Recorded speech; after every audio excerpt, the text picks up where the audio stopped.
Hi hello வணக்கம். எல்லாரும் எப்படி இருக்கிறீங்க?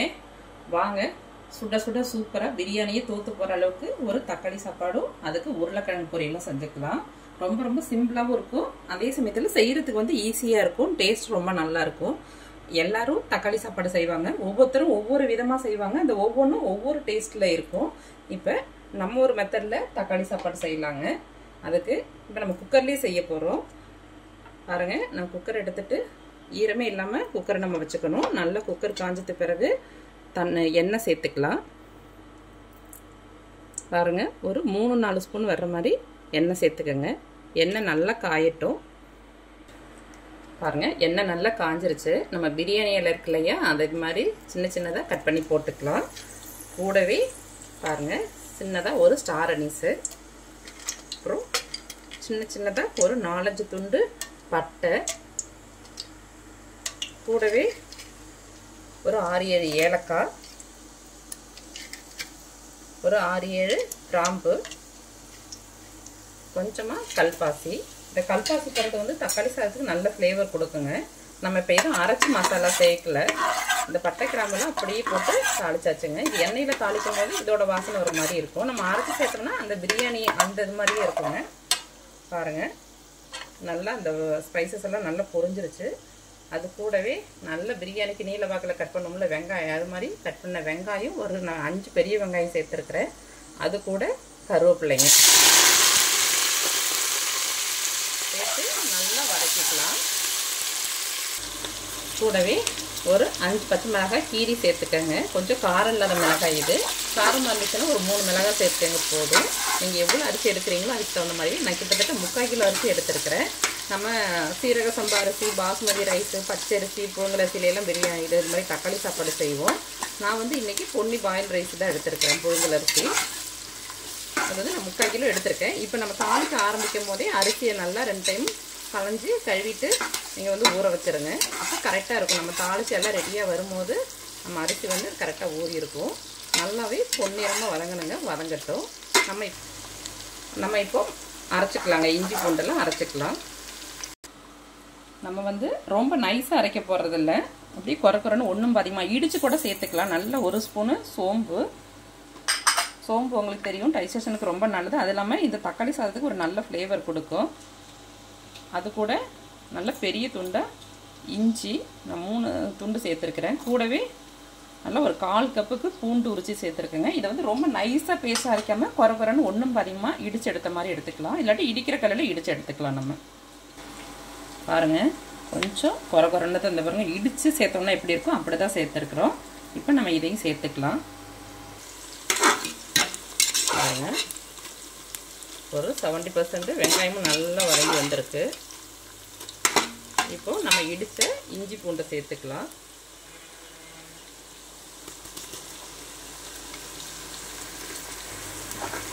இஞ்சி பூண்டு சேர்த்த உடனேயே பாருங்கள் அடி பிடிக்கும், நம்ம உடனே கிளறி விடணும். அது கூடவே நம்ம அப்படியே தக்காளி சேர்த்துக்கிட்டோம்னா அடி பிடிக்காமல் இருக்கும்.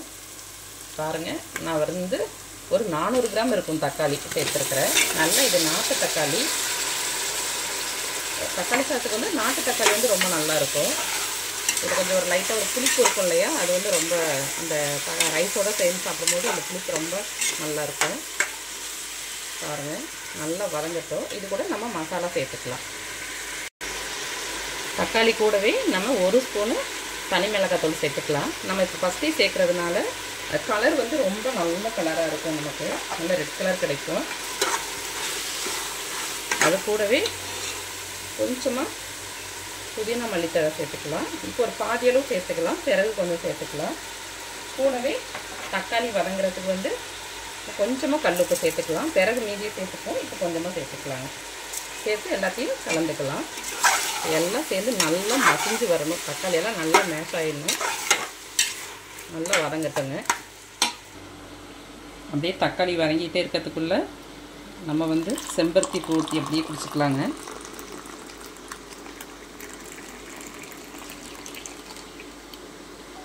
பாருங்கள், சூப்பரான செம்பருத்தி பூட்டி. இது ரொம்ப ரொம்ப நல்லது. இதே காலையில் குடித்தோன்னா ப்ரெஷர் எல்லாம் நல்லா கண்ட்ரோல் பண்ணணும்னு சொல்லுவாங்க. அதனால் நீங்களும் சாப்பிட்டு பாருங்கள் வாய்ப்பு கிடச்சதுன்னா. பாருங்கள் நல்லா வதங்கி வந்துருச்சு. எண்ணெயெல்லாம் மேலே பிரிஞ்சு வந்துட்டு பாருங்கள். அது மாதிரி தக்காளி சாதத்தை வதக்கணும். நம்ம இந்த வெங்காயம் தக்காளி எல்லாத்தையும் ஒன்றா போட்டு அப்படி வதக்கக்கூடாது. தனித்தனியே இன்ச் பை இன்ச்சாக ஒவ்வொரு ஸ்டெப்பும் பண்ணோம்னா தக்காளி சாதம் அவ்வளோ சூப்பராக இருக்குங்க. பாருங்கள் எவ்வளோ நல்லா வதங்கி வந்திருக்குன்னு. இன்னுமே கொஞ்சம் வதங்கணும். நம்ம ரைஸ் இதெல்லாம் போடும் போது எல்லாம் ரெடி ஆகிங்க வந்துக்கும். இப்போ வந்து நம்ம தண்ணி சேர்த்துக்கலாம்.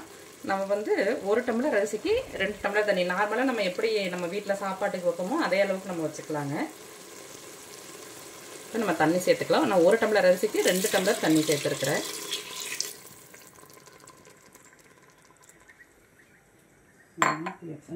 கன்ஃபியூஸ் ஆயிடுச்சு.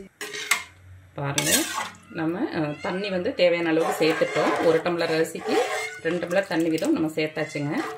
நம்ம கொதிக்கட்டும். நம்ம அரிசி சேர்த்துக்கலாம். நம்ம பிரியாணினா தான் நல்லா கொதிச்சு தம்போடுவோம். இது தம்பெல்லாம் போட போகிறது இல்லையில, அப்படியே வைக்கிறது தான். அதனால் நம்ம அரிசியும் சேர்த்துக்கலாம். முன்னாடி உப்பு பார்த்துக்கோங்க. உப்பு காரம் எல்லாம் கரெக்டாக இருக்குதான்னு பார்த்துங்க. நம்ம அரிசி போடுறதுக்கு முன்னாடியே நீங்கள் உப்பு காரம் பார்க்கறதுனால கொஞ்சம் உப்பு கூடுதலாக இருக்கிற மாதிரி பார்த்துங்க. இல்லாட்டியும் அரிசியை போட்டு உப்பு பார்க்கும்போது கரெக்டாக இருக்கணும் நமக்கு. நான் வந்து மஞ்சத்தூள் சேர்க்கல. மஞ்சள் கலராக இல்லாமல் சகப்பு கலராக இருக்கணுங்கிறதுக்காண்டி நான் மஞ்சள் சேர்க்கல. இப்போ நம்ம அரிசியை சேர்த்துக்கலாம். பாருங்க இப்போ இதில் எல்லாமே நம்ம சேர்த்துட்டோம். அரிசியை சேர்த்துட்டோம். சேர்த்தோன்னே நல்லா கலந்து விட்டுக்கலாம். நீங்கள் அரிசி போட்டதுக்கு பிறகு கூட ஒரு டைம் உப்பு பார்த்துங்க கரெக்டாக இருக்குதான்னு. எல்லாம் கரெக்டாக இருந்து சாப்பிடும்போது ரொம்ப நல்லாயிருக்கும். கொஞ்சம் உப்பு கூடுதலாகவும் கம்மியாகவும் இருக்கும்போது கொஞ்சம் டேஸ்ட்டு மாறும். இப்போ அப்படியே நம்ம கொஞ்சம் புதினா மல்லித்தலையும் சேர்த்துக்கலாம். நீங்கள் நெய் வேணுன்னா கூட இந்த ஸ்டேஜில் நீங்கள் சேர்த்துக்கலாம். சேர்த்து நல்லா கலந்து விட்டுக்கலாங்க.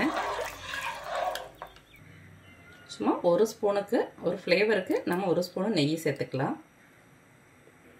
இப்போ நம்ம குக்கரில் மூடி போட்டு 3 விசில் வச்சுக்கலாங்க. நீங்கள் உங்கள் வீட்டில் சாப்பாடு செய்யும் போது எத்தனை விசில் வைப்பீங்களோ அதே வச்சுக்கோங்க. இல்லாட்டி 2 விசில் வச்சுட்டு 5 நிமிஷம் சிம்மில் வச்சு ஆஃப் பண்ணிடுங்க. இல்லை 2 விசில் வச்சு 1 விசில் வந்து சிம்மில் வச்சு வைங்க. வச்சுட்டு நம்ம வந்து 3 விசில் வரவும் ஆஃப் பண்ணிக்கலாங்க. அப்படியே நம்ம உருளைக்கிழங்கு பொரியல் செஞ்சுக்கலாம். சாப்பாடு வேகட்டும். அப்படியே வாங்க இந்த இடத்துல நம்ம உருளைக்கிழங்கு தாளித்து விட்டுக்கலாம். எண்ணெய் சட்டி வச்சு 2 ஸ்பூனு எண்ணெய் சேர்த்துக்கோங்க. எண்ணெய் நல்லா காயட்டும். எண்ணெய் காஞ்சோடனே நம்ம 1/2 ஸ்பூனு கடுகு சேர்த்துக்கலாம். கடுகு பொரியட்டும். கடுகு பொரிஞ்சிருச்சு. நம்ம இப்படியே கருவேப்பிலையும் பொடியாக நறுக்கின வெங்காயமும் சேர்த்துக்கலாம். ஒரு 1/4 கப்பு வெங்காயம் சேர்த்துக்கலாம்.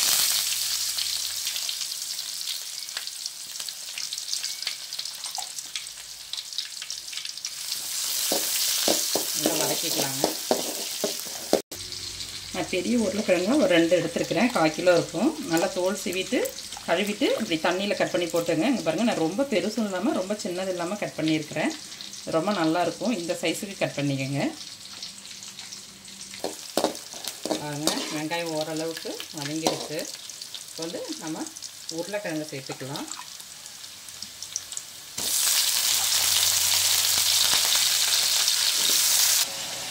உருளைக்கிழங்கு எல்லாத்தையும் சேர்த்தாச்சு. நான் தண்ணி எதுவும் ஊற்றலை. நம்ம அந்த தண்ணியிலேருந்து அடி போட்டோம் இல்லையா, அந்த ஈரமே போதும். ரொம்ப அடி பிடிக்கிற மாதிரி இருந்துச்சுன்னா லைட்டாக நீங்கள் தண்ணி தெளிச்சுங்க. தண்ணி ஊற்றுனீங்கன்னா கூட்டு மாதிரி ஆயிரும். நம்ம பொரியல் செய்ய போகிறோம். பாருங்கள் இதில் இருக்கு இல்லையா, இந்த எண்ணெயும் தண்ணியும் கொஞ்சம் இருக்கு இல்லையா, இதுலேயே வெந்து வந்துக்கும். இப்போ நம்ம கொஞ்சமாக உப்பு சேர்த்துக்கலாம்.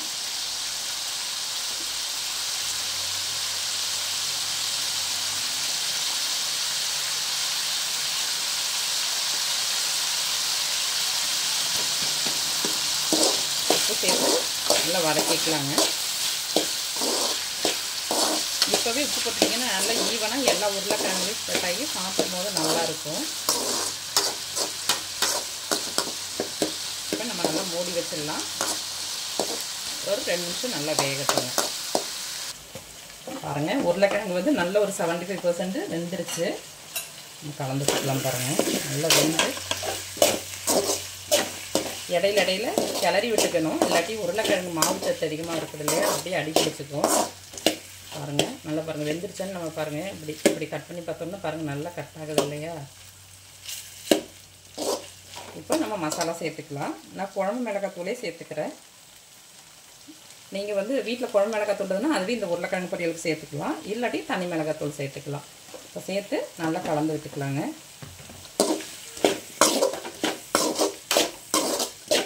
இந்த குழம்பு மிளகாத்தூளே இந்த உருளைக்கிழங்கு பொரியலுக்கு ரொம்ப நல்லாயிருக்கும்.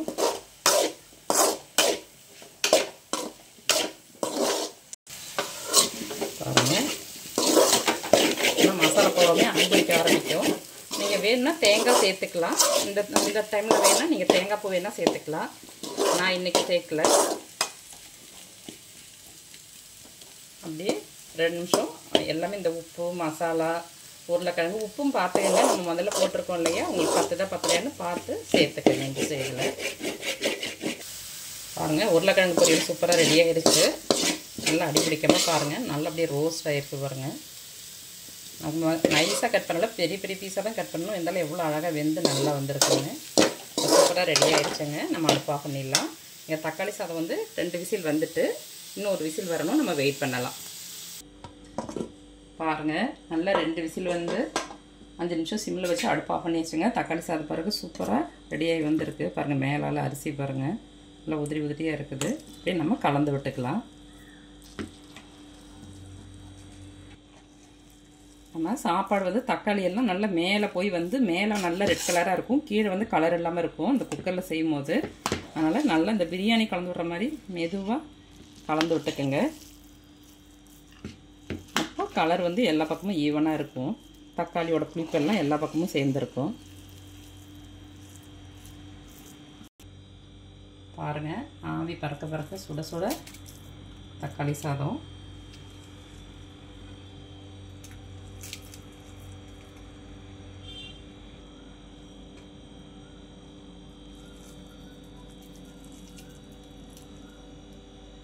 சூப்பராக நல்ல வாசனைங்க. இது கூடவே நம்ம உருளைக்கிழங்கு பொரியல் வச்சுக்கலாம்.